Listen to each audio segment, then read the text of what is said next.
All right, we're back for episode 2 of coding this little demo RPG. If you haven't seen the first one, highly recommend watching it. Otherwise, you're going to be a little bit lost. But basically, we kind of finished the HP class, so we're going to start designing the rest. And now I also turned that little text file into a README. So I'm going to bring up my terminal here and just code on the README. It's going to open up Visual Studio Code, and we can just see that. I'm going to put it in preview mode so you can see what it would look like on GitHub. But yeah, so we see this. This is still what we're going for, the design in mind, yada yada. I guess I'll kind of do the same thing of putting it off to the side like we did last time, but this time we're just going to be using this thing. All right, hey, that looks pretty good. All right, so yeah, we got the hit points worked out. Let's keep working on the classes, and then we can get to the rest of the stuff. And we're going to start with the warrior, but I want to concept a few things real quick first. And that is the hit point growth. All right, so warrior is going to be the highest hit points. So let's just add a few things to this README. Warriors, highest hit points. Very well. Very, very good. So maybe I'll correct this a little more outside the video, but basically I want to have like the HP growth the highest on the warrior. And maybe we'll randomize a little bit, but yeah, so like maybe we'll start, we'll just say 10. 10 is a good number. That's what D&D uses. That's a little bit low for a computer game. It's good for dice, but for computers, we want a little bit bigger. And I don't want to copy D&D, but it's just such a classic and goes back to like the 70s that it's hard not to have it as a what's the inspiration, if you will. But we're more like designing our own roguelike with some just traditional classes as a demo, nothing even serious. I guess, yeah, I'll leave it at that. So we'll just put like HP growth, and we'll say it's 20. So maybe they gain 20 hit points per level or something like that, or they start out with 20. And I don't want this to take too long, but yeah, and we're going to say the wizard HP growth is going to be, let's just say 10. That's kind of like the lowest. All right, and we'll say the cleric HP growth is, we'll say 15. I feel like rogue and cleric should be pretty similar on this, but that's just my opinion. We'll also say 15. And I'm going to change the warrior to highest damage reduction, because I like that. That sounds good. That kind of goes with the theme of big armor, big tank, big tanky boy. And maybe we'll reduce these HPs just a little bit. It's slight tweaks. Don't you hate it when games they decide to nerf something and instead of like just tweaking it a tiny bit down, they're just like nerf it into the ground, no longer playable. No, we're not going to do that. We're going to keep it playable. We'll just do little tiny incremental changes if something doesn't feel right. So like maybe this would be better at 19.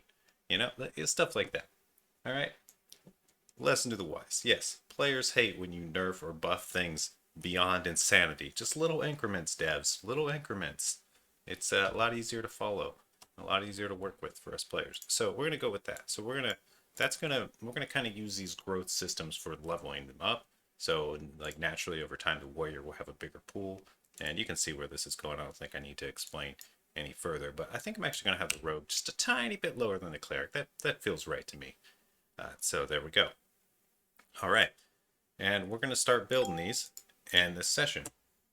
All right, now that we got that theory crafting out of the way, let's just go ahead and make a class. Now, I was thinking here, do we want a base class or do we want to do this in a different way? And I feel like since these are going to be like core parts and the core four, if you will, we're going to just, oh, it's snowing outside. Nice. We're going to just make them each their own thing. And for now, we're just going to build them in headers just like last time. Now, let's start with the warrior. All right, warrior sounds good. So we're going to go class warrior, and we're going to publicly inherit from HP because it's got an HP pool. Now, if we design other parts of the class that are reusable, we can do the same thing. And this HP, of course, is also going to be used later for like monsters and all that stuff, bosses, NPCs, whatever we may have. So that's one of the sweet things about this sort of design is once you design something like your HP, you can reuse it everywhere. You don't have to keep rewriting these systems. It's awesome. And if something changes in it, it automatically changes throughout all of them. You don't have to change it all over the place. It's the beauty of inheritance. Okay, so it doesn't know about HP because we have to include the header file. That's pretty standard there, so we'll do that. All right, so now we already have all the functions from HP ready to go. All we really need, well, this doesn't have a constructor. So when it's not going to even set HP or max HP to anything. They're probably just going to be bad values that aren't, we don't have constructors is what I'm trying to say here, and that's kind of a bad thing. But we could go ahead and give it a default constructor, and I think we want to do that. That way it sets to something. So we'll do that. We'll just make a default constructor here, and we'll just go HP. Give it some brackets there, and we'll type in whatever we want it to be. We'll go current HP equals, maybe we'll just set them both to 1. That sounds fine with me. Oops, max HP is 1. So yeah, if they don't declare what they are, you're just going to get a 1. And there we go. Very good. So now what's going to happen is we'll declare our warrior, give it a default constructor, and it is going to call the HP default constructor, and it's just going to be 1. But if we want to set our own stuff for that, we could do it a slightly different way, because maybe we want another constructor here in HP that we can pass in a few variables, like we can pass in HP type for CHP for current HP, and we can pass in HP type MHP. And what that will do is just set them to whatever we say. We'll say, so we'll be like current HP equals CHP. So that way we can pass in values for what we want them to start as. Now we could throw this off because we could pass in bad numbers that don't make any sense here. Like we could give more current HP than max HP. There's just things you've got to think about when you're designing stuff like this. And yeah, that's something to consider. So we'll make that make sense as much as we can here. Now, one way we could do that is we could call our functions instead of setting it directly, or we could put some logic in this constructor. Either way would really be fine. I like the idea of putting some logic in here. So I'll just put like if, and so after you set them in the same function, so it's going to be in the same thread. We're not really thinking about multi-threading here. This is all single-threaded. I didn't really talk about that in the first episode, but in general, we're staying single-threaded. We could very well get into multi-threaded, but it's going to be a whole nother realm of things we have to think about and care about. It might be important later if this keeps growing and becomes a multitude of things, but as it is, just a little simple system. Any processor on even a phone or a calculator these days is going to be plenty fast enough to handle this sort of thing without you noticing any lag. So there's really no need to go multi-threaded, although if we wanted to show off, we could, but I'm not in a show-offy mood, and I always have to look up a ton of things when I do multi-threading because I'm not a big multi-threading guy. I do it sometimes when I have to, but usually I avoid it until it becomes necessary. 90% of the time, if you feel like things aren't working well or aren't optimized well enough, and you think multi-threading is the answer, it's usually not. Usually a better algorithm will solve it. Because I see that all the time. Someone says, "Oh, this is too slow. Let's multi-thread it." So they take their terribly slow algorithm and they multi-thread it, and it's still terribly slow. It just uses up more of their processor. It's better to first sort out your algorithm and then multi-thread. Now, that's just my opinion and takeaway, but take that for what you will. So we'll say if current HP is greater than max HP, we'll just correct it basically. And we'll just say current HP equals max HP, and that should take care of it. No big deal, really. Pretty simple thing. So there we go. So now we could use this constructor as well, and I think that's what we're going to do. So in our warrior here, we are going to call it in a special way. I need to make this bigger. I realized in the last episode that it was really small.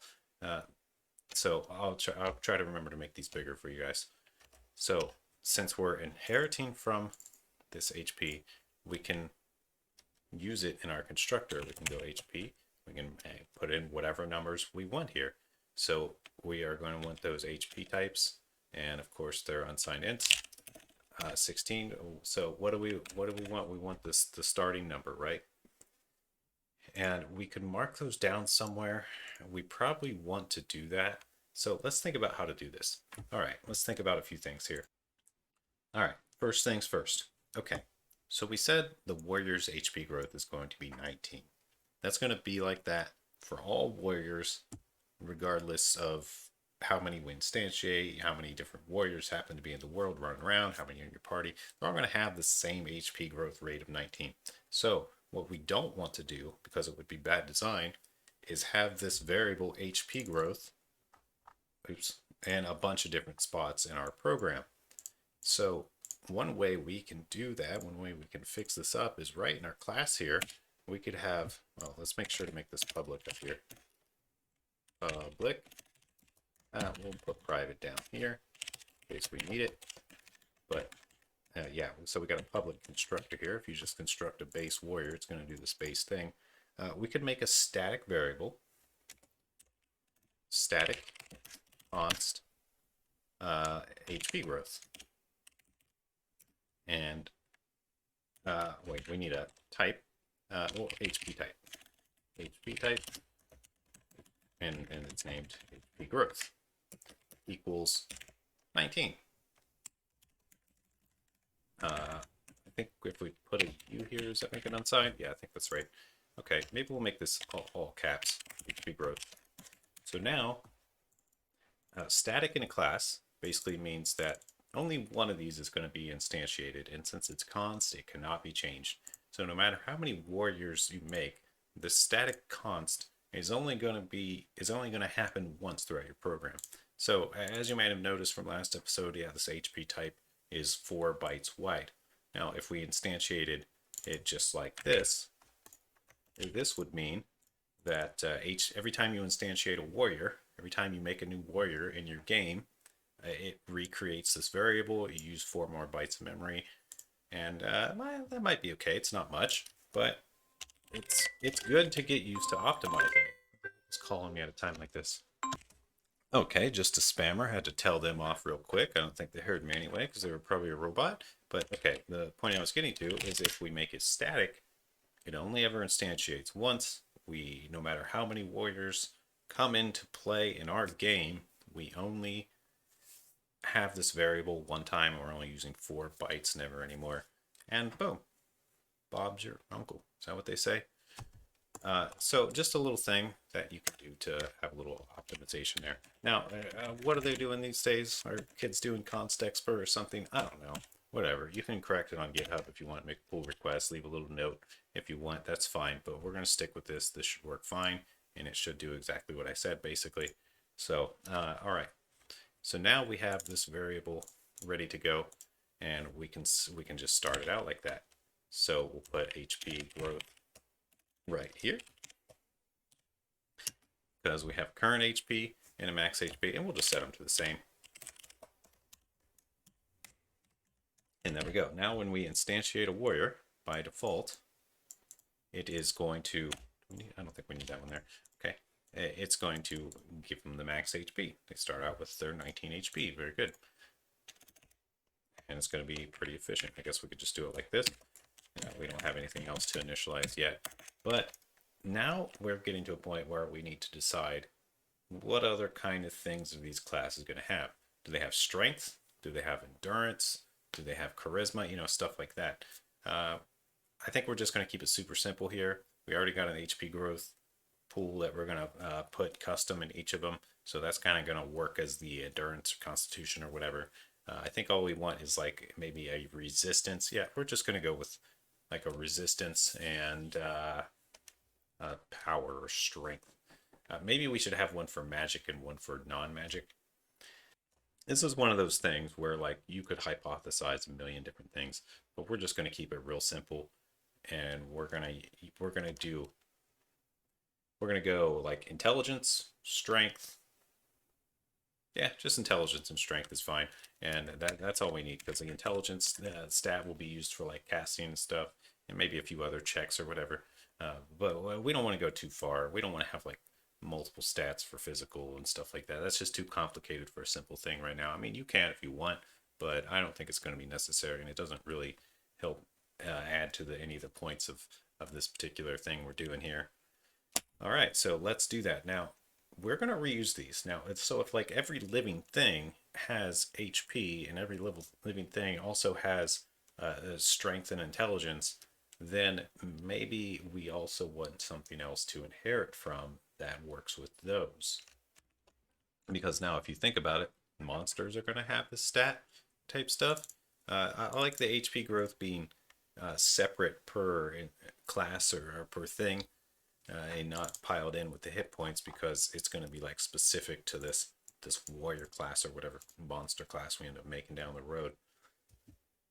But for now, let's just add yet another class here, and we're just going to call this stat block. Yeah, stat block. Okay, and our stat block, it's just going to be another class. And this one could probably even be a struct. Now let's keep the class. Class is fine. See, well, I'll show you a different way of doing this. There's another way of doing this. This is kind of an older style. So let's make a struct. And we'll call it stat block. Stat block. Spell it like that. That's fine. And we'll have... okay, so we want... Now, let's think about this. Can you have negative strength? Can you have negative intelligence? How do we want to calculate these? Do we want to do intelligence like IQ? No, probably not. Not for a game. That's not really going to work well. Do we want to do strength like what? How do we want to think of it? You know, we got to come up with a system that works and that's going to be able to like apply properly to abilities later. Like if someone's doing magic, what's intelligence actually do? Does it give them more mana? Does it give them more damage? We need to make these decisions so we can design this the way we want. So let's make some decisions. I'm going to pause, think about it, and come up with my personal solution. And you can let me know what you think or whatever. All right, so I decided I'm going to go with a bit of a like a Skyrim type method. You know how they go basically from 1 to 100. I think that feels quite nice. And if we're going 1 to 100, what kind of variable do we want to use? We don't necessarily want the HP type because that goes to 65,000. Right? We don't. If we're going 1 to 100, we don't want our variable to be that giant. We could go with a maybe like a uint 8. It can also never be negative. So, yeah, a uint 8 would be fine here because it only goes to 255. That's beyond what we need. But if we go any smaller, then we're getting a little too small, and that's not really going to work. I don't even think there is no uint 4. Right? Or maybe there, I don't know. No one uses that anymore. It's just too small these days. But you see the uint 8 quite frequently because it goes to 255. It's a small little variable. It's just 0xff, right? 0xff. There we go. It's base 16, composed of 2 numbers and hex. Yep. So you can look up this stuff at will if you want, but yeah, you know, we're really overkilling this if we think about it. So let's make a new type. Maybe we don't even, yeah, let's make a new type. Fine, here we go. Add, oops, I don't know what the heck I just pressed. All right, add, new item, and we're gonna make another header. We're gonna call this one, we're gonna call this stat types. There we go. And so we'll make another type depth. And it's going to be standard uint 8 underscore d, and it's going to be stat type. And we need to include c standard int again. C standard int. There we go. So now we can include this file and say stat type anywhere we're messing with those stats that are 1 to 100. So we're sticking with the 1 to 100. Now, I might change that later. I can't promise. Yeah, maybe I'll get something stuck in my head with that, and we'll be like, oh, this doesn't work, or it's something like that. We'll see. But for now, We're just going to go with that because it doesn't use much memory, and the struct, it should keep the struct really small, the stat block struct. So we're kind of minimalizing the memory. There's no, we're on a super powerful computer. We don't need to do this honestly, but I'm just kind of trying to teach you some concepts is really the point here. And that way you can walk away with some info you might not know if you're kind of new. But if you're a seasoned professional, you're probably going to be like, you're doing it wrong, or there's a better way. That's not entirely the point. And maybe that's all subjective, really. You can't really say I'm doing it wrong, to be honest, because it's just too subjective. All right, we need to include this class. Or you could, I don't know.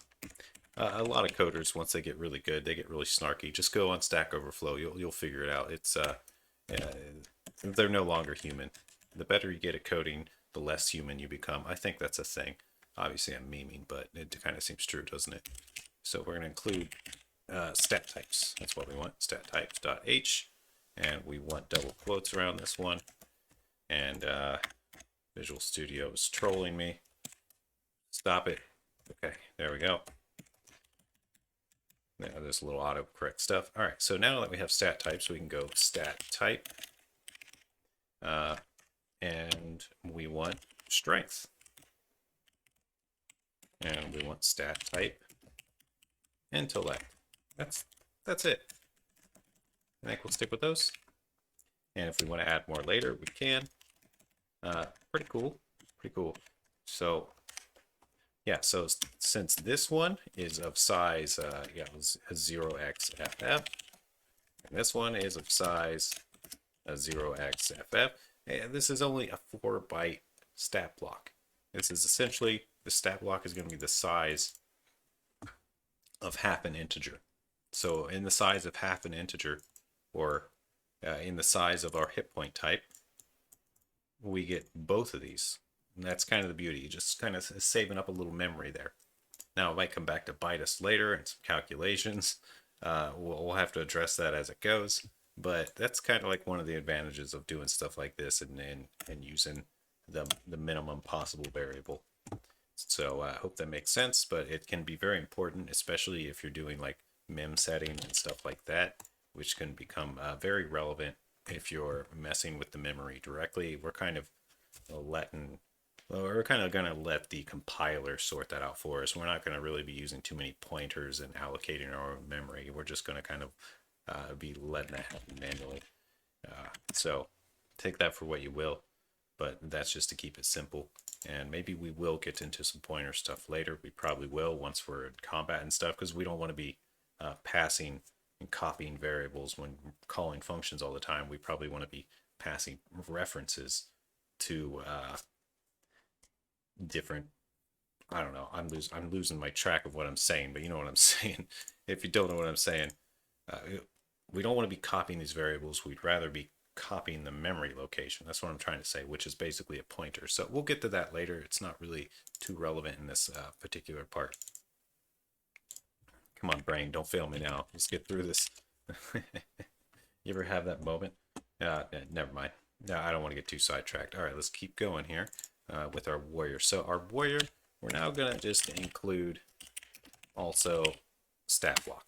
All right, so we got HP, we got stat block, and we can publicly inherit from that as well with stat block. Boom. Public. Is that the right way of doing it? Am I doing something wrong? Maybe. Oh, okay. I need some caps there. Yeah, that's all that's wrong there. We just need some caps. Stat block. Now I'm kind of being a noob here. Like I should be sticking with the same syntax, capitalizing here. I'm not capitalizing there. It's a mess. Yeah. Okay. Fine. You're right. I should be keeping it the same. All right. So stat block is just like that. Let's make like a quick constructor in here too. So stat block. That way, if they construct it with blank, we'll just go strength equals 1, unsigned, and intellect equals 1 unsigned. Should I be doing this a different way? if these are, if I'm using these particular uint 8s, should I not be using u here, 1u? Because this is like an unsigned int, which usually resolves to a 32-bit integer. So I might actually be doing this slightly wrong. Maybe like I should be casting to a stat type like that. So I'm not entirely sure. If someone wants to like correct that on GitHub, you can. But for sake of moving on, we're just going to move on. But I'm aware that's not necessarily correct, and that can be like a homework for someone that wants to get some clout or whatever. So, all right, let's just move on. So we can just put it right in this constructor with warrior. We can say, hey, our warrior's gonna be a little bit beefier. Maybe he's got like a base strength that's a little higher than everyone else, and starts out a little bit higher. So we can also do like a similar thing here for like stat type, base strength, str. Well, maybe his base strength is like, well, it's going to start out at 1 if we don't specify, so maybe we can say 10. We'll start at 10. That sounds good. And that's something we didn't really put over here in the design, so we're just coming up with this on the fly. And also, do we want to cast these to the right type? It doesn't hurt to do this. This is actually an old C style casting. We should probably be doing static casting. But once again, I'll leave that to someone that wants to put the pull request on GitHub if they're more wise. I never said I was like the most knowledgeable top level C++ coder. There are definitely people that are way more deep in the magic of C++ than I am. I just love it and I love to learn, but you know, it's a never ending journey. There's always so much. So I'd be happy to learn if someone wants to show. But I will just leave this caveat because this drives me crazy. There's always someone in the comments that has something clever to say, but does nothing to back it up. And I never believe you. I don't believe you. Okay, I'm just gonna leave it at that. Like if you leave in the comments, yes, casting is correct. I'm not gonna believe you. You know why? Because you need some evidence. All right. Leave a link to a scholarly article that says why, or the proper place in the C++ reference that says why. Leave that link, and then I'll believe you. Okay? Just throwing that out there. It drives me crazy. And I respond to a ton of these people, and I say like, "Oh, cool. I'm glad you know better. Can you show me where you found the stuff?" None of them have ever responded. Seriously, 0 people. So don't be that guy. Or if you are that guy, just back it up, and you're cool. I love you. But if you're not, then you're just a troll. If you don't back it up, you're just a troll. All right? That's just the way it is. All right. Now that I've got that out of the way. All right, so we want to instantiate this stat block, right? Stat block. And actually, we're going to need... So that one defaults it to 1. Let's make another one here. I just press Control D there to duplicate that line. And let's say you're allowed to pass in some stuff. So you're allowed to pass in a stat type of the strength, str. I don't think you're allowed to use str, so we're just going to use s. And you can pass in stat type. You also can't use con. I learned that before, that you're not allowed to use con as a variable name. But that's another point. We'll just call this one I. So in this case, we'll say I, S and I here, strength equals S on this one. I guess I gotta zoom out. This is like too crowded now. Or maybe I could just like separate this on the lines like a normal human being and a normal coder, right? Don't at me. All right, strength equals S, intellect equals I. There. So that should do it. So there's another thing I haven't really talked about, and that is explicit. Explicit. I think I'm doing it right. But if you say explicit, that means these are explicitly typed. That means you are literally only allowed to pass in the correct variable. Like this won't take integers, it won't take unsigned ints, it will only take whatever stat type is. It will only take uint 8s. That's if you put explicit. If you don't put explicit, this will take anything and it will just convert it on the fly. So it's if you want things to be strongly typed and you don't want people to be like playing around with conversions on the fly and you want them to make sure they know what they're doing, it's typically a good idea to put explicit. Am I doing this right?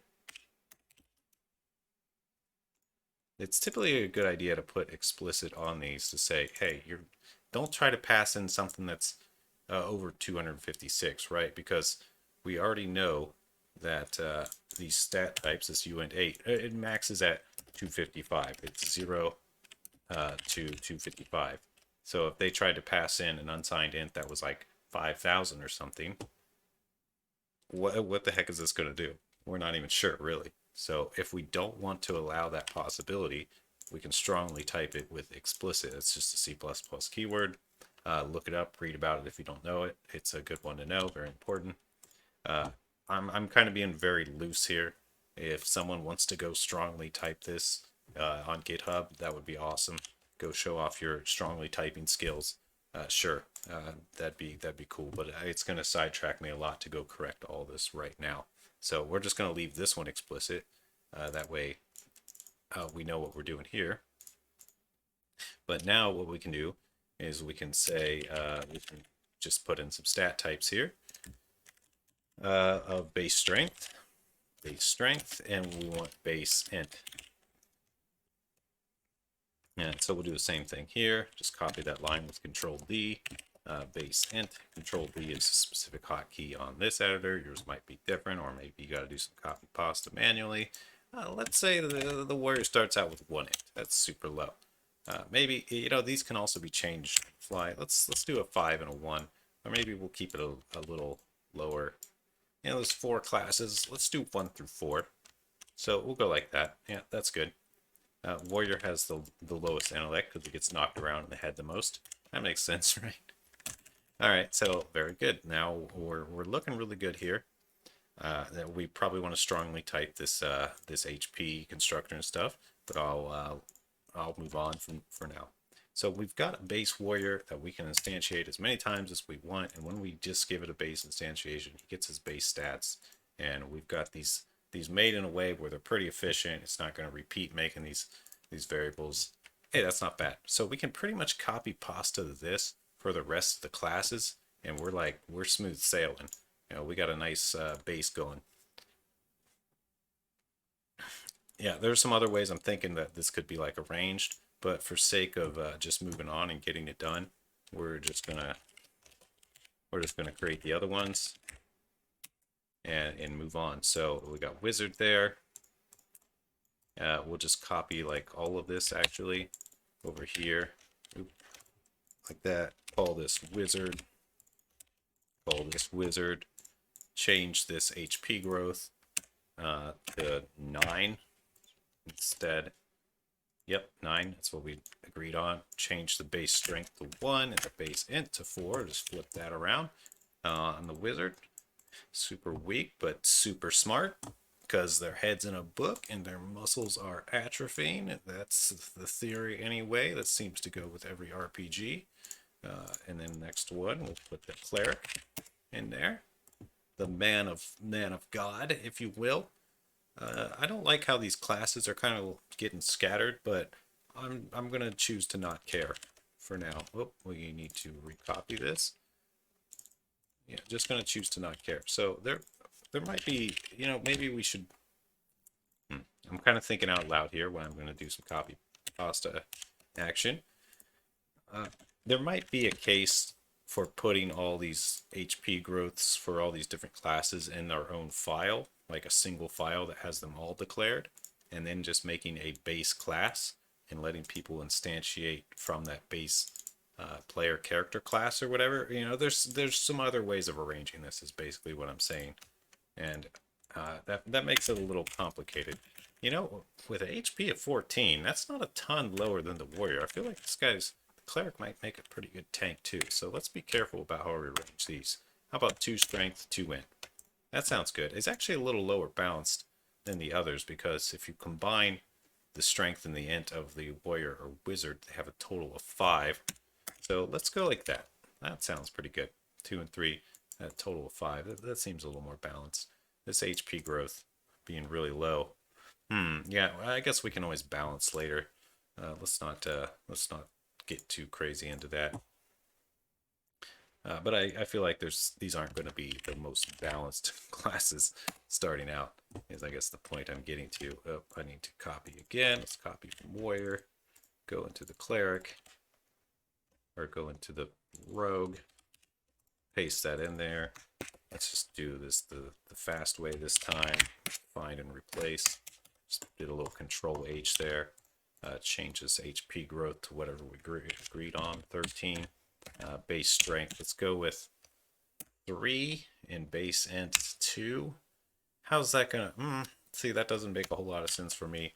Maybe, because if strength determines your melee damage, and rogue's supposed to be the highest consistent melee damage, it should probably be higher, but it doesn't make a whole lot of sense. You would think the warrior would have more muscle. So I'm getting these like conflicting logic senses in my head. It's all I'm really saying, but we're going to go with it for now, and we're going to stick with these. We might change them later once we get more into combat and we're theorizing how combat works, and we want to balance that out better. But for the sake of keeping the C++ going, we're going to stick with these numbers that we've chosen right now. And that's basically it. We've got the main classes going.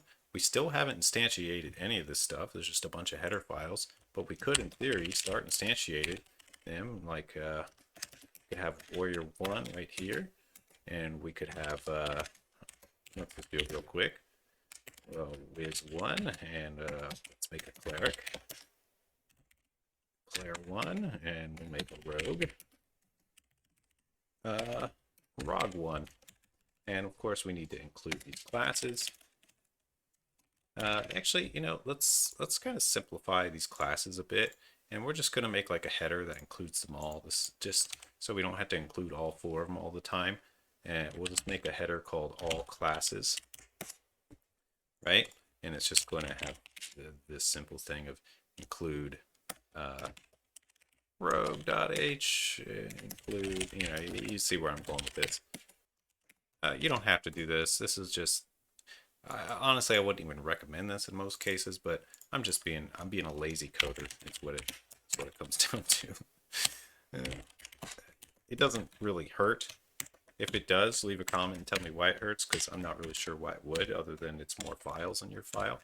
So it's kind of annoying, maybe sometimes, right? But now what we can do is we could actually just do a little see out and see if these actually have the stats we think they have. That would be kind of cool, right? So we could go standard see out. Oops. And we'll just go through all of them.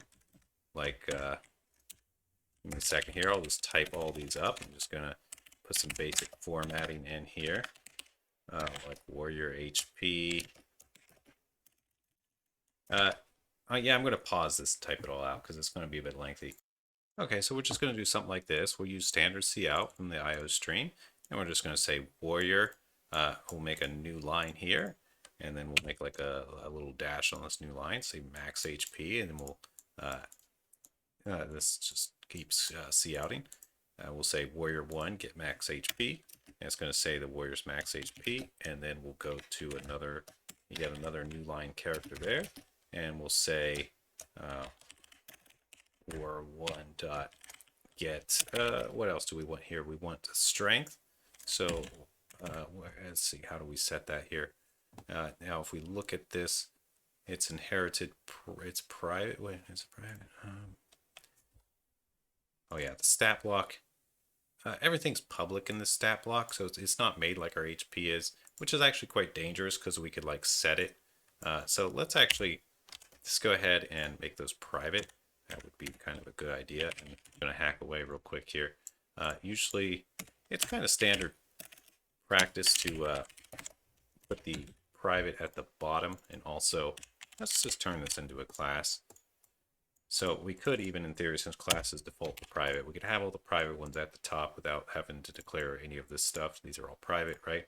And then we could make some quick getter and setters, which it might be annoying to some people, but if we don't want them to be like just manually modified on the fly by like an end use programmer. This is more of a library type thing for someone that's making a library. They want to control how it's used. If you're just writing your own piece of software and you know what you're doing, you don't really necessarily need to use getters and setters. Just throwing that out there. Uh, but it's sort of good practice too, especially if you're sharing code. It's more about the sharing code because you don't want like you basically, it makes it clear what the intention of the code is to other people that are using it. It's like, oh, I'm not allowed to modify this. There must be some special intentions here that if I modify, it's going to mess things up, and that's a pretty reasonable thing. So yeah, just throwing that all out there because some people don't quite know that. But if you're solo dev, only you working on it, you don't need to use getters and setters. Let's be real, it doesn't matter. But we're going to, because it's good practice. So we're going to return stat type, get strength, return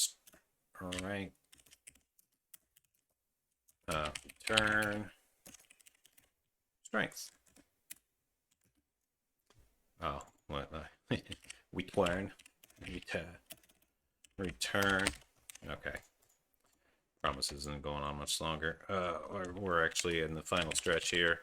I just want to kind of get this last example going on here and get intellect. So now the only way to set these actually is with the default constructor. We'll have to get like a level up system to increase them later, or maybe if people are like wearing certain items, drink a consumable, it temporarily buffs them. We'll figure that out all later with the buff system. But now here with Warrior 1, we should be able to call get strength is the point. And we also want, let's separate this out. So after every new line, we're going to manually make a new line also in our code. That way it's clear to us where the new lines are. Oopsie daisy, so it would be more like right here. All right, so this here would be current strength, or just strength. Yeah, and you can probably see where I'm going with this. So I'll write out a little bit more of this, and then I'll do like a pause, break, and type up the rest here, and we'll go from there. So there's the strength. We got a new line there. Let's just copy this line down, and we'll call this one intellect, and get intellect. Very good. And now that we're done, we can end that. And if we hit run here, let's see, we're in debug x64. That's fine. We have never built this before, so this is going to be our first build. If we don't have any errors, I'm going to be legit surprised because usually you do. All right, very good. And looks like we got some really strange things here. We got the max HP right. But looks like when it tried to output the strength, it outputs a triangle.